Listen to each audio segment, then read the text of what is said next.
తీర్పు వచ్చేసింది. సుప్రీంకోర్టు సంచలన తీర్పు. వివరాలు ఈ వీడియోలో తెలుసుకుందాము. వీడియో స్కిప్ చేయకుండా పూర్తిగా చూడండి. అప్పుడే మీకు కంప్లీట్ ఇన్ఫర్మేషన్ అయితే అర్థమవుతుంది. అలాగే ఇంకెవరైనా మన ఛానల్ సబ్స్క్రైబ్ చేసుకోకపోతే వెంటనే సబ్స్క్రైబ్ చేసుకోండి.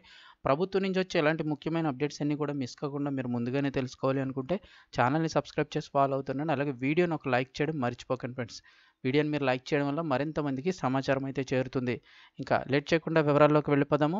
ఏపీలో ఎన్నికల సమయంలో కీలక పరిణామాలు చోటు చేసుకుంటున్నాయి. చంద్రబాబు పైన సిఐడి నమోదు చేసిన కేసుల్లో వరుసగా ఛార్జ్ షీట్లు దాఖలు చేస్తున్నారు. ఇదే సమయంలో స్కిల్ స్కామ్ కేసులో హైకోర్టు చంద్రబాబుకి ఇచ్చిన బెయిల్ను రద్దు చేయాలని సిఐడి సుప్రీంకోర్టులో పిటిషన్ దాఖలు చేసింది.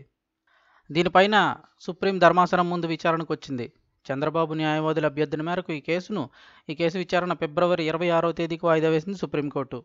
స్కిల్ కేసులో చంద్రబాబు బెయిల్ రద్దు పిటిషన్పై నేడు సుప్రీంకోర్టులో విచారణకు వచ్చింది. స్కిల్ కేసులో హైకోర్టు చంద్రబాబుకి ఇచ్చిన బెయిల్ రద్దు చేయాలంటూ సిఐడి దాఖలు చేసిన పిటిషన్పై అత్యున్నత న్యాయస్థానం విచారణ అయితే జరగనుంది. జస్టిస్ బేలాయం త్రివేది గారు అలాగే జస్టిస్ పంకజ్ మిట్టల్ గారితో కూడిన ధర్మాసనం ఈ పిటిషన్ని స్వీకరించింది.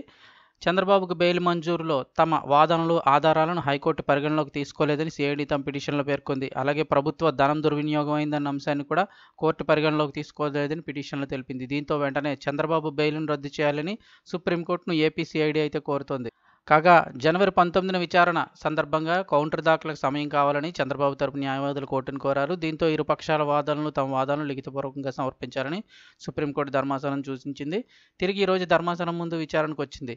ఈ సమయంలో చంద్రబాబు తరపు న్యాయవాది సిద్ధార్థ్ లూద్రా కొన్ని ఇబ్బందుల కారణంగా హరీష్ సాల్వే ఈ రోజున కోర్టుకు రాలేకపోయారని వివరించారు. 3 వారాలు వాయిదా వేయాలని అభ్యర్థించారు. దీనిపైన స్పందించిన ప్రభుత్వ న్యాయవాది రంజిత్ కుమార్ వీలైనంత త్వరగా డేట్ ఇవ్వాలని కోరారు. దీంతో 2 వారాలు వాయిదా వేస్తున్నట్లు పేర్కొన్న ధర్మాసనం తదుపరి విచారణకు ఈ నెల 26వ తేదీకి వాయిదా వేస్తూ నిర్ణయం వెలువరించారు.